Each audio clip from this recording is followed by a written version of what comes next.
Hi,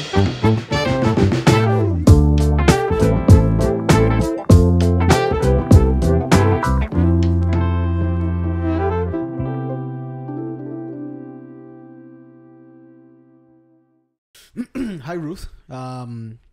Very happy that you're here today. I cannot wait to get this conversation going. Yes, we're going to be talking about mental health, but also the business side and the opportunity that's out there around this subject. Well, thank you so much. I really appreciate you having me tonight, and let's talk about mental health. Awesome. So what would you like to get started? Diego, do you know that 1 in 5 people in the United States will suffer from a mental illness in any given year? Wow. Yeah. 1 in every 5. Yes. That's a lot of people. That's 43.8 million people. Say that again? 43.8 million people. folks are suffering from mental illness today. Yes. Wow. Including depression, Yeah. anxiety, any kind of adjustment disorder. If somebody dies and you get a little depressed or anxious about things that are maybe going to work and things like that. Mm-hmm. Yeah. I believe that a lot of the ugly things that are happening around the world, including what happened in Florida not too long ago, a lot of it has to do with mental disabilities. Yes. Especially for the people that are not getting treated, which brings me to my point that from those people that are diagnosed or that are suffering from mental illness, 43.8 million people, 54% of those people, if you're an adult, you don't get any kind of treatment. No treatment at all. You're not seeing anybody. You don't see anybody. And 50%, if you are a kid from 5 to 15 years old, you're not going to see anybody. How sad is that? That is crazy. Crazy. Yes.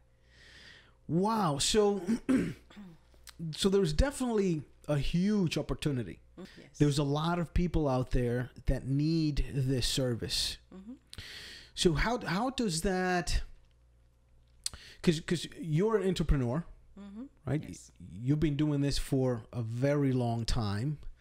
From the business side of things, how do you see the industry addressing this massive problem with over half of 43 million people not being treated? Well, let me tell you a little story. In 2014, I started noticing some trends since 2012, 13, 14. By 2014, I was in my office and I was getting a lot of calls from the community. People looking for services, looking for a counselor or looking for 3 months to 6 months. So that's a very long wait for somebody that's not feeling well, that may be needing some kind of psychiatric medication. That's waiting 6 months to see a counselor is too much. Okay, so if I'm calling, I have an issue, I'm breaking down. Yes. What I'm going to get on the other side is... You get placed on a wait list, 3 to 6 months. You have to wait for a counselor. Oh my God. For somebody to just see you, to do like an initial evaluation. That's awful. Yes, it is. So that's the trend that I started noticing in 2014. And there's 2 questions that sort of came up for me. The first question is, I was wondering why are these big agencies or the big players, there's usually some big agencies in the area that they take sort of like most of the work. The big dog. Yes. Yeah. Yeah. So why are the big dogs closing their doors or closing programs? So that was the first question that came for me. Let's hold on there for a second, because this doesn't seem to match. You have a massive amount of people, have a lot of people leads, opportunity, looking for these services, but then on the other hand, you have people closing their doors. So what's causing some of that? It didn't make a lot of sense to me either. Right? So some of the stuff that I noticed was, and I have been in the field for a long time. So I sort of knew the ins and outs of some of the big agencies. And at that moment, I was a clinical director. I was a center director for one of the big agencies at the moment. So one of the things that I know that I was struggling as a center director with was the lacking of fundings, like government funds, we depend on money. Money coming from the government. Yeah. So that's those some of the things that were lacking. Is that mostly federal government, state? Federal. Okay. Mostly federal government. Okay. The other thing was declining of some of the reimbursement. How do you call commercial medical insurance? Yeah, so the insurance companies. The insurance companies. Yeah. Let's say I'm charging, my fee is $125 for a 45-minute session. So the agency, the medical insurance would want to pay me $75. So I'm losing money because I charge $125, but they said I'm only going to pay you $75. So that was one of the other issue. And the third issue that I noticed is sort of like the lack of strategies or management strategies. Some of the people that are managers now in the mental health agencies are counselors. They're no business people. Got it. So that would make a difference of, how I would conduct business if I'm not like a real business. I don't have an MBA. Oh my God! I'm just seeing a lot of red flags going off everywhere. A lot more people need help. Yes. Right? The feds are cutting funding everywhere. Private insurance, these guys, I mean, the private guys, they literally can do whatever they want. They will take advantage of a bad situation. Yes.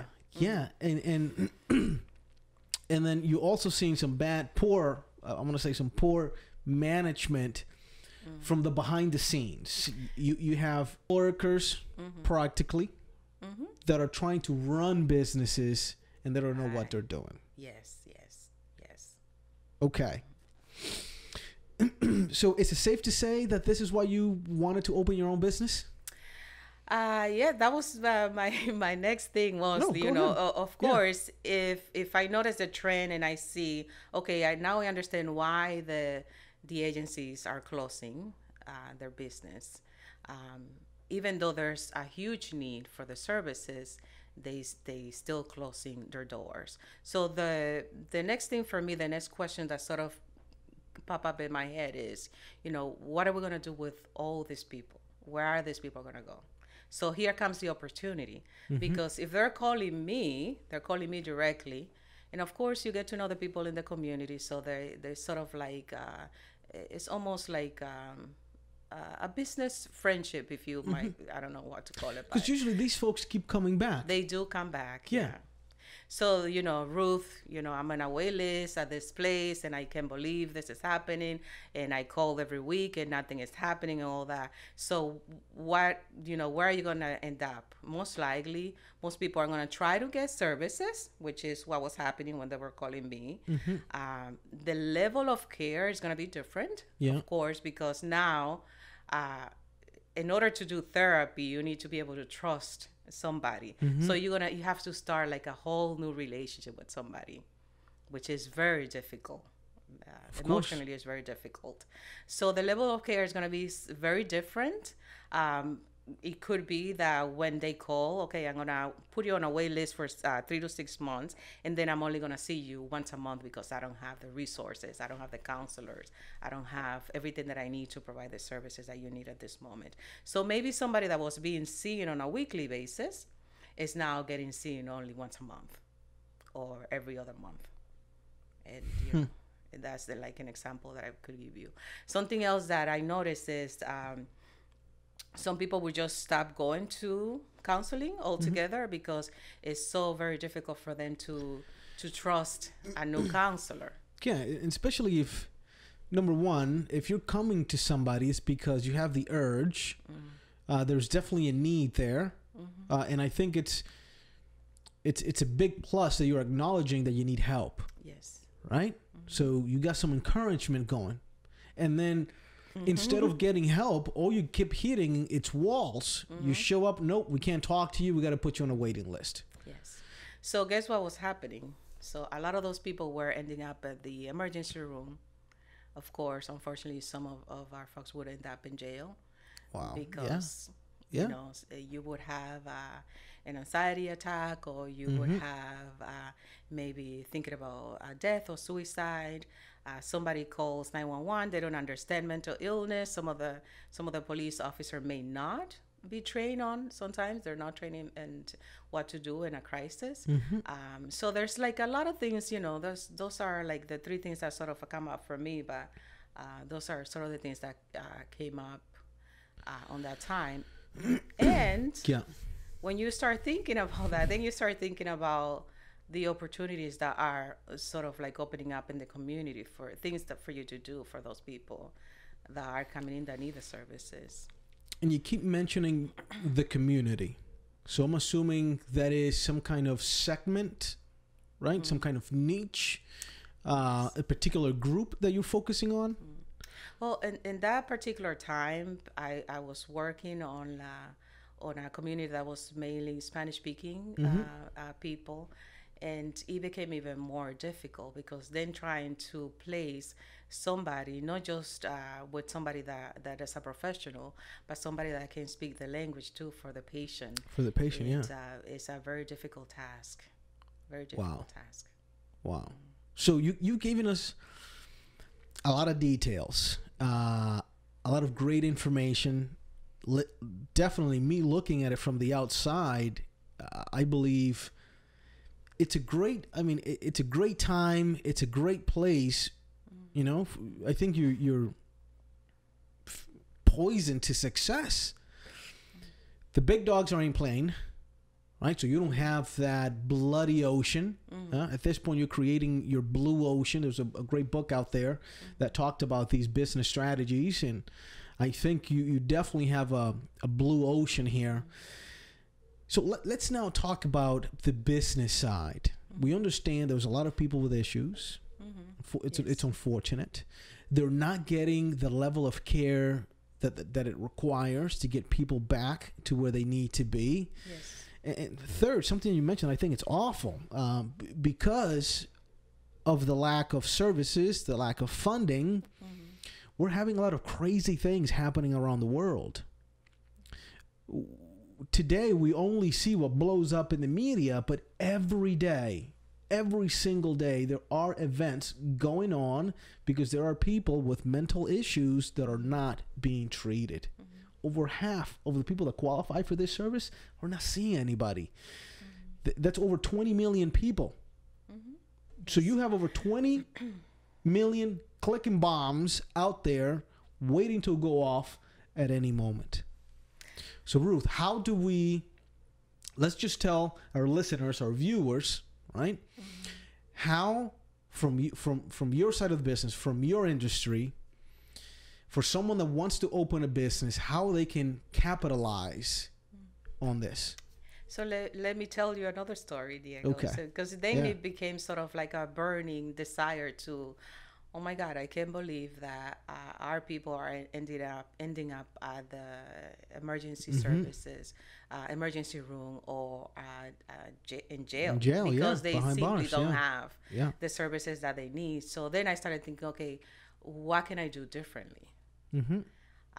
You know, what new ideas, how do I resolve, or how do I solve this issue, this problem?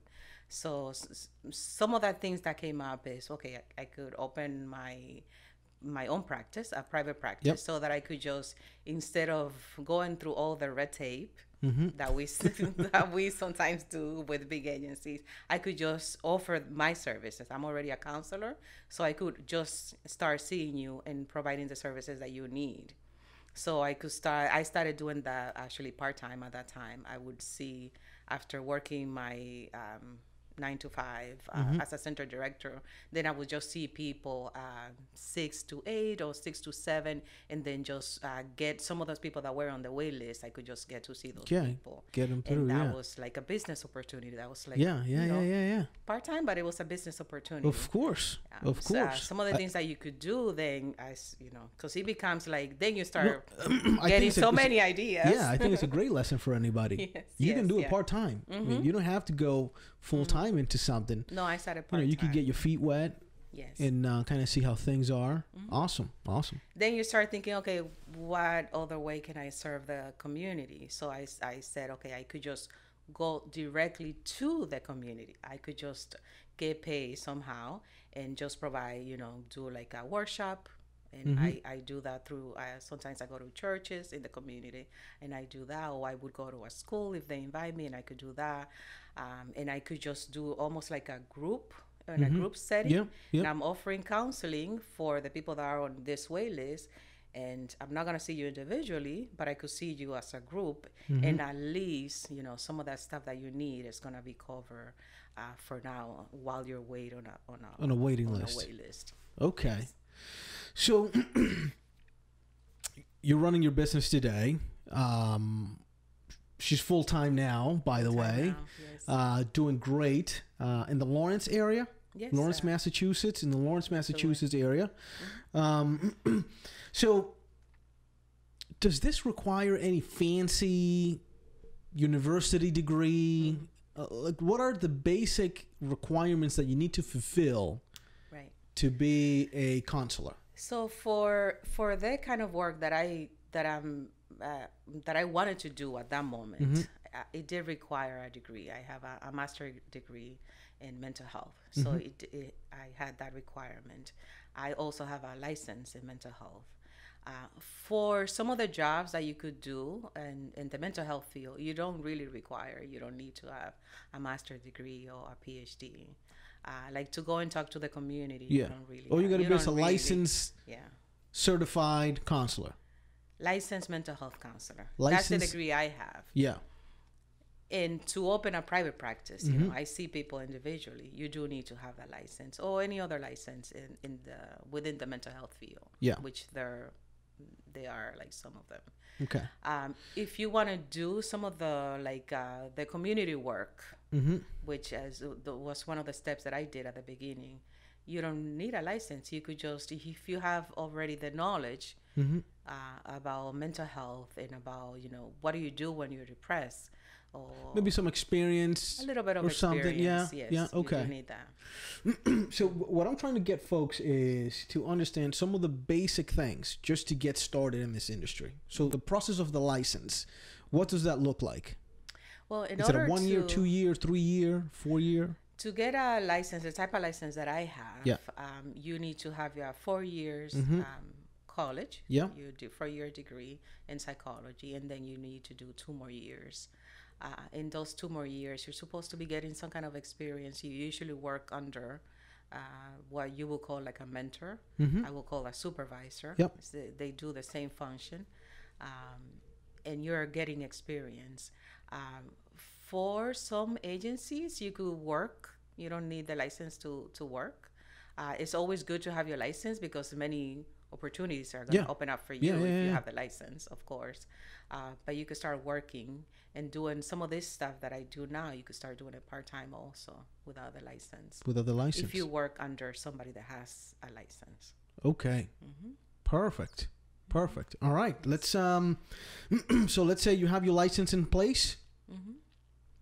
What are some of the next steps that you will need to take to do or to get into what you're doing? Because I would love to motivate some folks to get fired up and potentially see the opportunity, especially if you are in that field already, to potentially help their community from wherever they are and open their own practice and get people off the waiting list and potentially make a better living at it. So if you want to, that would break into two things, because if you want to open a private practice, and by that I mean you have somebody that's coming to you as a psychologist. In Latin America, they call it a psychologist. Here we call them mental health counselors. Somebody's coming to see you directly to do the psychotherapy and to work in some of the issues that you may have. You need a license to open the private practice. And in order to get that, you just have to go through the 2 years of experience that the state requires. And then you take a test, and you pass the test, and you get your license. Okay. In order to keep your license, which is some people may have some issues with that, is that you do need to be able to sort of like continue to work on your Education, yep. educational credits, they call it. And the requirement is 30 credits per every 2 years Okay. in order to keep the license. So if you have 2 years experience, so you could go work for somebody, get 2 years experience, and then take a test and be licensed to open a practice? Yes. Okay, good. Easy enough, right? Well, you would think that more people would be doing this. Yeah, so I mean, nothing is easy per se, but I think it's doable. wicked attainable. Yes, it right? is. Yeah. Wicked doable. You could go earn a living working for somebody, get your 2 years experience, take the test. Trust me, experience, I think, is 10 times better than reading a book. For sure. Go take your test, and now you're ready to open your own business, your own office, and see people. Okay. Yes. Yeah. All right, Ruth. So I did my 2 years. I got some experience working for somebody. I want to start doing this thing part-time. Yes, there's a lot of people looking for the service, but if I'm in an area where I need to do a little bit of marketing, or how have you grown your business? I guess it's so the easiest thing for, especially if you are a Spanish speaking counselor, is gonna be the marketing is gonna be really easy, because is there a lot of people doing this within the Spanish community? There's a lack of mental health people with that are bilingual or trilingual. Yeah, that we need more and more. So you're going to have a lot of referrals all the time. You're going to have people calling you because it's very difficult to find somebody that does the counseling piece, the professional thing, and that can do it in Spanish or in any other language that the community may require. And that's another thing. I'm a big believer in self-education. Porque nosotros podemos hablar español, ¿verdad? Para nuestra gente. Señores, esto no es tan difícil. Muchísimas agencias por ahí que te pueden ofrecer trabajo. Sí. Trabaja por 2 años. Coge un examen y puedes empezar a crear tu propio negocio. Most definitely. Lo que tenemos aquí es una emprendedora. Una muchacha, una mujer que vio una oportunidad en una área donde la gente te llama porque hacen falta, ¿verdad? Hacen faltas proveedores que hablen español. Que hablen español. Sí. OMG. Your kid will say. So marketing, when I talk to people and I said, I don't do a lot of marketing because when I started doing my marketing, I noticed that I was getting way too many people. It was way too much. I couldn't keep up then. So I depend on the marketing that I do is through the insurance company. I have my name in a list for the network, letting them know that I'm a bilingual counselor. I do counseling in English and Spanish. In Spanish. And I also have Psychology Today. My name is in there also. So that's the only two mainly marketing things that I'm doing at the moment. Wow. So you're telling me that you have a problem of too many people that want to work with you. Too many people coming in. Si tú estás en Loren, háganle competencia a Ruth. Can somebody work for you for 2 years? Yes. Can you provide that experience as well? Yeah, that's my next step into the business. Now I'm gonna start getting other counselors that need still the experience. I could sign saying, "No, I'm supervising this person, and this person is working for me," and they could see people too. As well. Yeah, awesome. This is great. You mentioned getting yourself on the insurance list, right? Is that easy? Is it difficult? Does that come when you open? Is that something that you have to go out and get? Come on, share some secrets with us. Some secrets. Where there's some stuff that you need to do. You need to be able to register your business. You need to be able to think about having a plan. You do have to think about these things. You need to think about, okay, do I get an office in Lawrence? Do I get an office in Methuen? Like all that stuff, you need to think about those stuff. And definitely you need to get into the insurance company panels, the network. first, there's a lot of people that are going to come to you that are going to pay cash for the services because it's so difficult to get into some of the clinics. So they're just, I'm going to pay you. I need the service. I need help. I'm going to pay. Here's my money. Exactly. Yeah. But there's some people that have, like the products that come from the government, like Mass Health and some other insurance. And it would be a good idea for you to get into those panels, into their network, so that if somebody that comes into the community, from the community, and have Mass Health product, so you it's see that person. So if you have insurance, you usually have an option of seeing somebody that's in network, out of network, yes. right? So I think you're talking about the in-network folks, I am. right? Yeah. So it took me about 3 to 6 months to sort of like they send you like a small application, get into some of the insurance company, the main ones for the Mass Health, products. And there are some insurance, the private insurances, it's really easy. It doesn't take more than a month or 2 months for them to respond back. And you usually get in pretty fast. Awesome. So the most popular ones are going to take you some time. So get those out of the way as soon as possible if you're looking to open an agency. And then some of the not as popular ones are going to be very easy because they want you on there. They want to get more customers. So they definitely want more providers in their network. But it's not impossible. I mean, no, it's not. And then there's some other products like sort of like they're not. They could be some insurance company, but they do mainly EPA, which is an employee assistance program. Those people are going to reach out to you, trying to get you into their network, to make sure that if they have any kind of patient or client, their client would be your patient that needs some kind of services. Sometimes things happen at home, or since stuff happen at work, and people just need to talk to somebody, and those people are going to actually reach out to you and say, hey, this person lives in this area. I saw your name, and usually Psychology Today, and can you see this person? And they will do most of the paperwork for you, actually. Awesome. And the whole healthcare world is so complicated, too.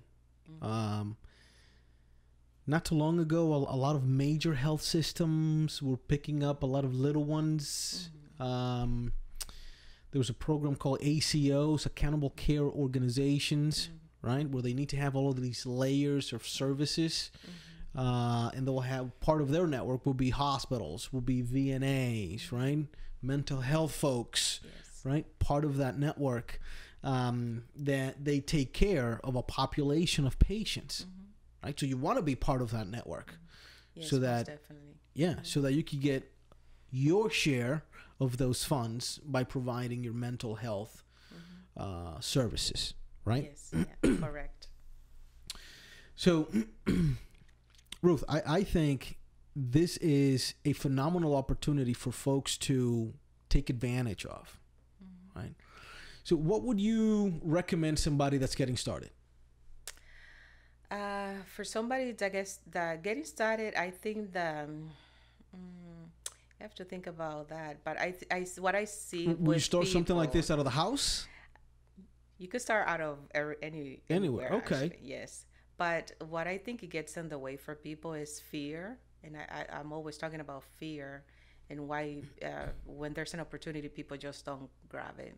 They're afraid of the what if, what if I don't succeed? What if this is too much for me later on? What if this is not what I think it was going to be? What if they don't start paying me right away? There's like a bunch of what if. So fear gets in the way. But if you could sort of like look through that and see the huge opportunities. I just went to a training the other day, and from that I came with another, wow, there's another opportunity, something else that I could do, that I could start charging. So additional services that you can start adding. Good. So what's the basic service that you offer? that anybody can start with? The basic service anybody could start with is you could definitely start seeing individual people. If you don't have a license, you could do like almost like a case management kind of thing that you do a lot of counseling, but you're not called a counselor because of state regulations. Yeah. But you're doing counseling. Yeah. So they're called case managers or case workers, and you go into the community. You could open up a business just doing that around that. Helping people get to appointments, advocating for patients. You know, when people go to when people that have mental health issues, they go to medical facilities. They may have some difficulty with the communication. So somebody that is trained in counseling could help the patient, be like an advocate for that patient. Yeah. There's so many things that you could do as a caseworker or a case manager. You could start an agency doing that, and you could do it individually too. That's for somebody that doesn't have the license. For somebody that has the license, you could just register a business. You know, think about like a business plan, a small business plan. And just register your business, and you could start seeing people. I started with 4 people. Wow. I know. Yeah. Yeah. Wow. So I don't think there's a major barrier to entry.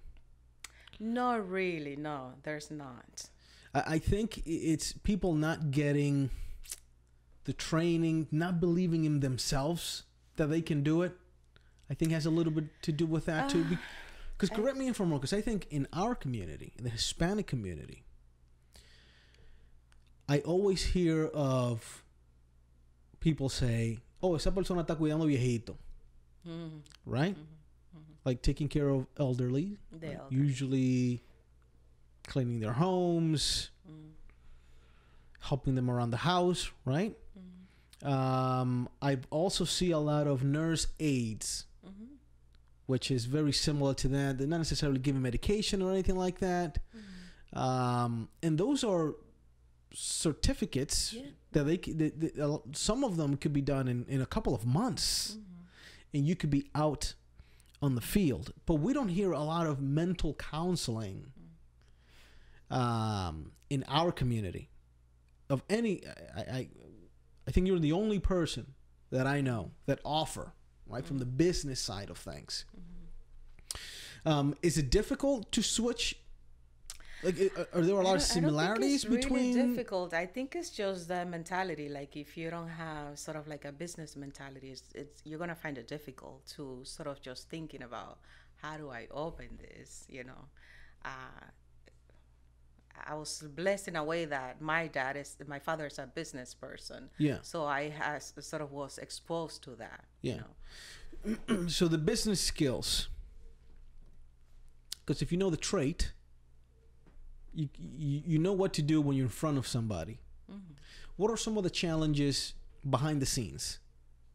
Like you mentioned, getting paid. Yeah, go ahead. So behind the scene is like, if you're not a business person, and let's say that, you know, throughout my day I do the counseling, but I also have to talk to business people, the insurance companies. If I don't know anything about business and how to have sort of like a business conversation, you know, sometimes that for a mental health counselor, it might be difficult to say, hey, I saw this patient and I haven't gotten paid for it. Yeah. For a business person, it would be really easy for you to call somebody and say, hey, I provided some services. Hell I need to get paid. It's where's more my difficult. Money? Yeah, where's my money? It's more difficult for a mental health person to do that. So you have to have that balance of, okay, I'm doing what I love, because counseling is what I love. But at the same time, I'm not going to be able to sustain my business. I'm not going to be able to do counseling if I don't get paid for the services that I provide. So I do have to call insurance companies. If they don't pay me, then I have to say, okay, I did provide the services. This is the proof that I provided the services, and I have to go into like there's a back and forth. Yes. To get paid. Yeah. We see it in what we do too. When we deal with a lot of property managers, especially on the commercial side, there's some giant property managers that we have to chase them for our money. And if there is any slacking on my end, I don't get paid. Exactly. So being able to have that balance of I'm doing the counseling piece, but at the same time I'm doing, I will call it like the management, doing the management. Yeah, the management piece, side. making sure that you're calling people that, if you need to start like a new contract, you need to follow up. You need to be able to write like even like basic, like little basic contract about this is how much I want to get paid. And they tell, well, this is how much I get paid. And then you start negotiating. Little things like that, you need to be able to do those things. So you do have to go back and forth with the insurance company in terms of this is what I think my services are worth? You could. Because I've also heard them putting the price on things. Yep. Like, so that service, you're only going to get X amount. So if you are used to sort of like being just a mental health person all the time, most likely you're going to say yes to everything that the insurance says. But, they do tell you, like it's in writing, they tell you could appeal this. You could say, no, this is not what I want at this moment. This is what I want. And they do have it in writing. They do tell you that you could do that. In my experience, what I have seen is that most counselors won't do that. They just get whatever they get. Wow. Leaving money on the table like that? Interesting. So you do have to have a little bit of sales into this. I'm not a salesperson. Well, but selling is not just trying to sell somebody a car or a house or a tool. Right? Going that back and forth with the insurance company for you to get what you want, I consider that selling. I guess it is sales. I think that for me, because I sort of have like a vision of what I see myself doing in 5-10 years from now. I have a vision. And if I don't get paid, unfortunately, I'm not going to be able to be there. So you learn that, yes, I do have to call the insurance company in the morning. Yes, if they said, oh, you're not getting paid for this because of that, then I need to be clear. And I do write everything I do with the insurance company. Yeah. I need to have the proof that on this day you promised me you were going to pay me this for the services that I provide. If I don't have that, and if I don't manage that, if I don't follow up with that, I'm not going to be able to have my business in 5-10 years, unfortunately. Yeah, no, it makes... I always said, sales, like revenue, it's like the blood in your body. If you don't have revenue, you can provide. And you do have to have the love for it, because I love it so much that I need to make sure that I'm actually getting paid so I could sustain this, so I could do it. Yeah, continue to offer the service. And it makes total sense. And this is why, Ruth, I love capitalism, right? Because whatever value you create, right, people are willing to pay for that, right? And in this case, you have a business model that it's not only generating revenue, but at the same time, you're helping people. And there's a huge need. And I think, these insurance companies, they don't get it because they're only looking at their bottom line. Oh, whatever. If the reimbursement was $250, let's make it $150. They'll figure it out. Right? But at the same time, you have people like yourself that are really passionate about what you do. You understand there's a need, right? And you're willing to go through the pain of having to fight with an insurance company so that you can continue to run your business that allows you to put people in a better place. And I think that's awesome. And I applaud people like you that find time in their day to leave it best than it was the day before. I think that's awesome. Now, if we could motivate those other clinicians, other counselors that are out there, that they may have the same degree that I have, to just go and open up their practice. Yeah. So do me a favor, right? Look into this camera here and pretend you're talking to those people that have the qualifications to go out there and open their own business. But they're afraid. The fear of not making it, it's holding them anchored to a cubicle behind four walls somewhere. Yes.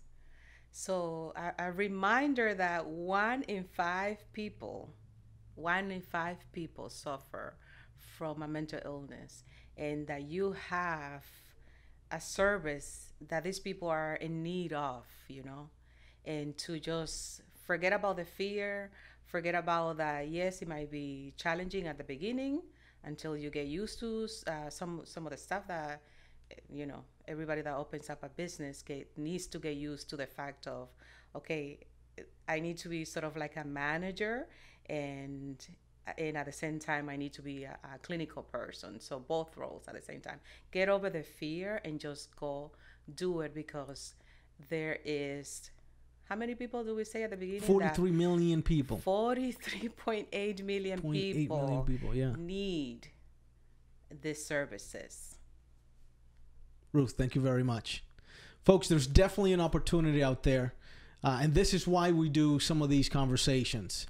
It's to spread the word and let people know that there are a lot of opportunities, especialmente en nuestra comunidad. Sí. Necesitamos personas que puedan ayudar a otros. Right? So, this was just another Talk with Diego.